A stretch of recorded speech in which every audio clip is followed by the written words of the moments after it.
नमस्कार. गुढीपाडव्याच्या सगळ्यांना मनपूर्वक शुभेच्छा. मी श्रीकांत उंबरीकर. आपण पाहतात अनलायझर. लाईक करा, शेअर करा, सबस्क्राईब करा. गेलं वर्षभर ज्या पद्धतीनं तुम्ही आम्हाला पाठिंबा दिला, अतिशय चांगला असा प्रतिसाद आमच्या चारही चॅनल्सला मिळतो आहे. याही वर्षामध्ये असाच चांगला प्रतिसाद तुमचा मिळो. तुमच्यासमोर ही जी आता गुढी दिसते आहे, आमचे वाचक, अनलायझरचे हितचिंतक MB परांजपे यांनी आवर्जून ही पाठवली आणि असा उल्लेख पण त्यांनी केला की तुम्ही गुढीपाडव्याच्या दिवशी जेव्हा व्हिडिओ कराल तेव्हा ही गुढी त्याच्यामध्ये दिसू द्या. काका, तुम्हाला मनपूर्वक धन्यवाद. ज्या निरपेक्षपणे आमच्यावरती, अनलायझर परिवारावरती आपण सगळे प्रेम करत आहात, खरं तर तेच आमचं मूळ बलस्थान आहे. आणि आज गुढीपाडवा म्हणजे आपल्याकडे जी वर्षाची सुरुवात मानल्या जाते, ती फक्त वर्षाची सुरुवात आहे अशा अर्थाने नाही आहे. नेमका हा दिवस 21 मार्च किंवा 22 मार्च, फक्त असं दोन्हीपैकी एक दिवस, ज्या दिवशी दिवस आणि रात्र समसमान असतात आणि सौर वर्षाचं कॅलेंडर 1956ला भारतीय सौर वर्षाची सुरुवात झाली आणि आपण आपलं वेगळं सौर दिनदर्शिका सुरू केली. त्याची पण सुरुवात, नेमकं जो दिवस आहे तो पण आता नेमका जवळ आहे. या दोन्हीसाठी तुमच्या सगळ्यांना शुभेच्छा. आम्ही यालाच अनुषंगाने आजचा जो विषय थोडासा वेगळा तुमच्यासमोर ठेवतोय, तो शेतीशी संबंधित आहे. बऱ्याच जणांना हे माहिती नसतं की ज्यांचा आता शेतीशी संपर्क तुटलेला आहे किंवा 1-2 पिढ्यांपासून ते आता शहरामध्ये वास्तव्याला आहेत, शेतीची सुरुवात जी होती ती गुढीपाडव्यापासून. म्हणजे जुनं साल सगळं झालेलं असतं. ज्या अर्थाने खरं तर ते प्रतीक नाहीये, प्रत्यक्षामध्ये असंच आहे की सगळा काडी कचरा गोळा करायचा, होळीमध्ये जाळून टाकायचा आणि त्याच्यानंतर सगळी नवीन जी सुरुवात करायची आहे ती ह्या दिवसापासून, म्हणजे नवीन साल वर्षाचं करार, त्या गड्याशी जो करार केलेला असतो. आणि दुसरी गोष्ट म्हणजे आता इथून पुढं काही दिवस थोडेसे मोकळे ठेवून शेतीची प्रत्यक्ष दुरुस्तीची कामं सगळी सुरू होतात. जमीन तयार करायची असते, नांगरणी करून घ्यायची असते, खळवणी करून घ्यायची असते.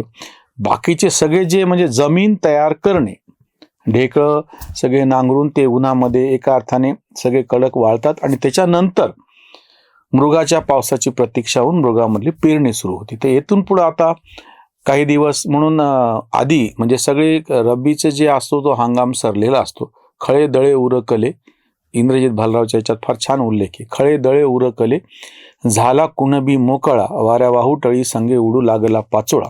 आणि आता जत्रा यात्रा काही दिवस भरतात, मग शेतकरी शेतीचे कामं करतो आणि प्रत्यक्ष पेरणीला मृगाच्या पाऊस पडल्याच्या नंतर सुरुवात होते. आता हा जो विषय मी तुम्हाला आज मुद्दाम मांडतोय तो गुढीपाडव्यामुळेच फक्त मांडतोय असं नाही. सर्वोच्च न्यायालयामध्ये एक याचिका किसान महापंचायत नावाच्या एका NGOने दाखल केलेली होती आणि डाळीच्या संदर्भामध्ये चिंता व्यक्त करणारी. डाळीचं उत्पादन हे कमी झालेलं आहे आधीपेक्षा आणि त्याच्यामुळे बाहेरून पिवळे वाटाणे ज्याला म्हणतो किंवा बाकीच्या काही डाळीच्या आयात करावं लागतील. त्याचं कसं नुकसान किंवा त्याचा कसा तोटा भारतीय याच्यावरती होईल. आणि सर्वोच्च न्यायालयाने, मी तुम्हाला ती जी बातमी दैनिक हिंदूमध्ये आलेली आहे ती आवर्जून दाखवतो. हिंदूचा संदर्भ मी यासाठी देतो की आमचे तथाकथित सगळे डावे विचारवंत, पुरोगामी, लिब्रांडू एरवी जर दुसऱ्या वर्तमानपत्रातलं दाखवलं ते बोंब करतील.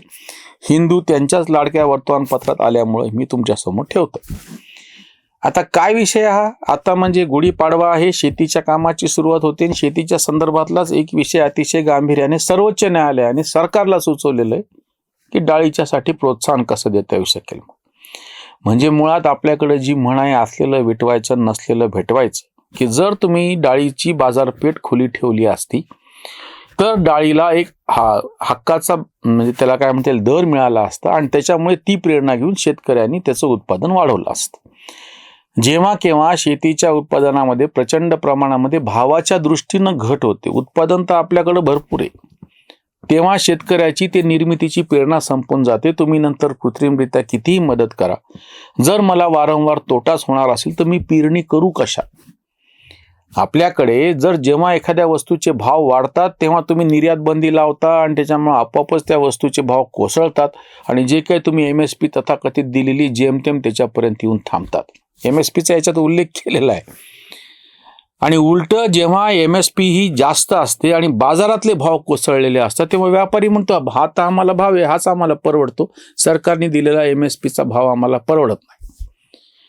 अगदी आत्ता सोयाबीनचं उदाहरण, त्याच्यावरती आम्ही ह्यापूर्वी सुद्धा व्हिडिओ केलेला आहे. MSP जी आहे त्याच्यापेक्षा कितीतरी कमी किमतीनं प्रत्यक्ष सोयाबीनचे सौदे काय व्यापार खरेदी होती.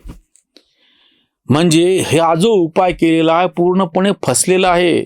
ज्यांचे सगळे घुटण्यामध्ये डोके होते ना MSP की लीगल गॅरंटी चाहिए म्हणून, 1 वर्षभर ज्यांनी दिल्लीचा गळा आवळून धरला होता, रस्ते रोखले होते, त्या सगळ्या वैचारिक बदमाशांनी, वैचारिक भ्रष्टाचाऱ्यांनी आत्ता येऊन उत्तर द्यावं. सोयाबीनचे भाव कोसळलेले आहेत MSPच्या खाली. आता त्या MSPची लीगल गॅरंटी जरी दिली तरी काहीच त्याचा फायदा होत नाही, मार्केट बंद पडेल. सर्वोच्च न्यायालयाचा हा निर्णय आणि तेव्हाचा तो भंपकपणा सगळ्या त्या कृषी आंदोलनाच्या पाठिंबा देणाऱ्यांचा, या सगळ्यातून अतिशय जळजळीत असं वास्तव आज समोर येत आहे. शेतमालाची बाजारपेठ खुली केल्याशिवाय शेतमालाचे प्रश्न सुटू शकत नाहीत, शेतकऱ्यांचे प्रश्न सुटू शकत नाहीत. आणि शेतकरी आणि शेतीवर अवलंबून असलेली लोकसंख्या आजही 60% असल्यामुळे देशाचे प्रश्न सुटू शकत नाही. जर तुम्ही डाळीची बाजारपेठ खुली केली, आता डाळीचा विषय आहे म्हणून फक्त डाळीपुरतं बोलतो, याआधी पण हे खरं तर मुद्दे चर्चेमध्ये आलेले आहेत. डाळ हा प्रथिनांचा काय म्हणता येईल त्याला सोर्स, प्रथिनांचा सगळ्यात जास्त मुख्य याच्यातून मिळतात. जे काय म्हणता येईल शाकाहारी आहेत त्यांच्यासाठी. त्याला दुसरा पर्याय काय, अंडे. मांसाहार तर समजा अजून मोठी गोष्ट झाली म्हणून मी मांसाहाराचा उल्लेख करत नाही. अंडे जास्त प्रमाणात खायला जातात आणि डाळीला पर्याय म्हणून प्रथिनासाठी अंड्यांचा वापर होतो. अंड्याची बाजारपेठ कसे काय विस्तारली हो? डाळीपेक्षा अंडे ट्रान्सपोर्टला म्हणजे वाहतुकीला अवघड आहेत. डाळीपेक्षा अंडे साठवणुकीला अवघड आहेत. अंडे नाजूक आहेत. अंड्यावर काही प्रक्रिया फारशी करता येत नाही. अंडे साठवून ठेवता येत नाहीत. आणि तरीही अंड्याची बाजारपेठ मी तुम्हाला 2010 पासूनच सांगतो. आज 2016 आहे. गेली 16 वर्ष अंड्याचे जे भाव, इथे रिटेलिंग करणारा एक जो आमचा मित्र आहे आणि त्याच्या त्या काउंटरवरती अंडे ठेवलेले असतात. अगदी ज्या चातुर्मासामध्ये अंडे निषिद्ध आहेत, खाल्ले जात नाहीत, त्या श्रावणात सुद्धा, एरवी सुद्धा, किंवा आता उन्हाळ्यामध्ये पण म्हणतात गरमी जास्त असल्यामुळे अंडे खाऊ नये, अंड्यानं गरमी होती. या सगळ्या काळात वाहतूक अवघड असताना, प्रक्रिया अवघड असताना, साठवणूक अवघड असताना, हे सगळं बरं केवळ निदान पोल्ट्रीमधले जे अंडे ते तरी आपण एका मोठ्या संख्येने मिळतात, पण ज्याला गावरान अंडे म्हणतो, लालसर रंगाचे जे असतात, ते असे एका ठिकाणी पोल्ट्रीतून तयार होत नाहीत. ते तर विखुरलेले असतात गावभर आणि अक्षरशः ते एक एक अंड वेचून कुठं कुठं ज्यांनी कोंबड्या पाळलेल्या असतील त्यांच्याकडे किंवा कोंबडीनं कुठं अंडे दिलेले ते पाहून गोळा करावं लागतात. ते गोळा करणे, ते त्या क्रेटमध्ये भरणे, क्रेटवर क्रेट ठेवणे, आपल्याकडचे रस्ते असे मुश्किल, त्या सगळ्यातून न फुटता त्या अंड्याची वाहतूक केली जाते.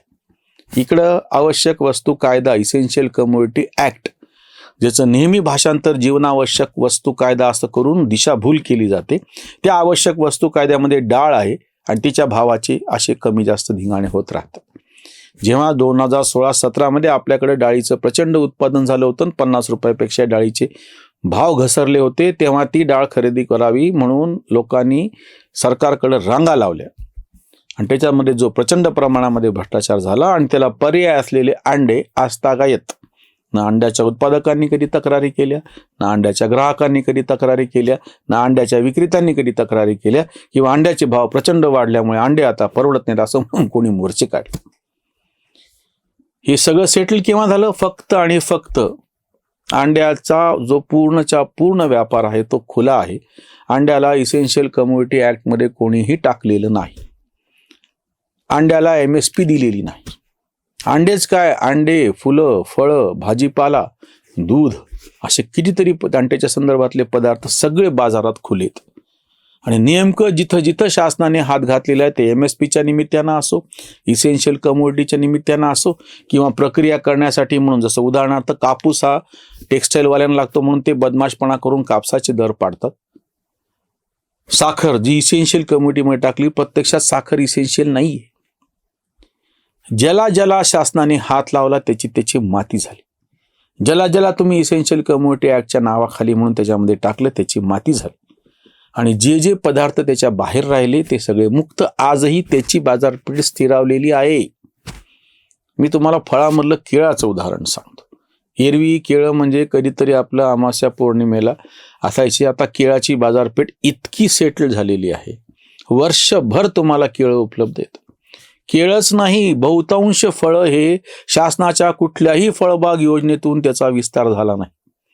फक्त आणि फक्त ग्राहकाच्या आता अन्नामध्ये, विशेषतः शहरी ग्राहकाच्या, बाकीच्या धान्य, कडधान्य ह्याच्याबरोबर भाज्यांबरोबर फळं यायला लागले म्हणलं की फळाची बाजारपेठ विस्तारली. ते फळं पुरवणारे लोक, ती यंत्रणा, फळं पिकवणारी यंत्रणा, सगळं शासनाच्या कुठल्याही हस्तक्षेपाशिवाय तुम्हाला गल्लीत शहरामध्ये गल्लीच्या कोपऱ्यावरती झाडाखाली सावलीत गाडा घेऊन बसलेला एकतरी फळवाळा दिसतो. हे कुठल्याही शासकीय योजनेचं त्याच्यामुळे सिद्ध झालेलं नाहीये. फक्त आणि फक्त ती बाजारपेठ खुली झाली आणि ग्राहक आहे म्हटल्याच्या नंतर त्या अनुषंगानं बाकीचे विक्रेते आणि उत्पादक यांचं ते एक व्यवस्थित असं जाळं तयार झालं. आज सर्वोच्च न्यायालयाला डाळीच्या प्रकरणामध्ये हस्तक्षेप करावा लागतोय. सरन्यायाधीश सूर्यकांत यांना शासनाला सांगावं लागतंय की डाळीच्या उत्पादनाला प्रोत्साहन देण्यासाठी काही करा, पण हे त्यांना सांगता येत नाहीये की तुम्ही जे शेतकऱ्याच्या बाजारपेठेच्या गळ्यावरती बसलेला ते उठा. आजही मी तुम्हाला सांगतो, जे शेतीमधले उत्पादनं सरकारच्या हस्तक्षेपाच्या पलीकडे आहेत त्या सगळ्याची बाजारपेठ व्यवस्थित पद्धतीनं विकसित झालेली आहे. हा जर भंपकपणा आपल्याला बंद करायचा असेल तर आज गुढीपाडव्याच्या निमित्तानं आपण सगळ्यांनी मिळून हा प्रयत्न करायला पाहिजे. जर तुम्हाला असं वाटत असेल की डाळी मोठ्या प्रमाणामध्ये भारतामध्ये तयार व्हाव्या तर सगळ्यात पहिली गोष्ट म्हणजे आवश्यक वस्तू कायद्यातून डाळ वगळा. खरं तर कायदाच फेकून द्या असं आमचं आवर्जून म्हणणे. कृषी उत्पन्न बाजार समित्या बरखास्त करून टाका पूर्णपणे. त्या म्हणजे काय म्हणता येईल त्याला, ते पोपट मरून गेलेला आहे. सरकारी हस्तक्षेपाचा पोपट पूर्णतः मरून गेलेला आहे. कुठल्याच पद्धतीनं त्याला पुन्हा रिवाईज करणे, त्याची चर्चा करण्यात काय अर्थ नाही. जोपर्यंत शेतकऱ्याची बाजारपेठ मुक्त होत नाही, देशांतर्गत तरी, देशाच्या बाहेरचा नंतर विचार करू, तोपर्यंत हे प्रश्न सुटणार नाहीत. न्यायालयाने एवढं एक वाक्य जे बोललेलं नव्हतं ते जर बोललं तर फार मोठी गोष्ट होईल की बाकीच्या उत्पादनासारखी शेतीची बाजारपेठ मोकळी झाली पाहिजे. इथेच थांबूया. धन्यवाद. जागृतीचा विधायक बुरुज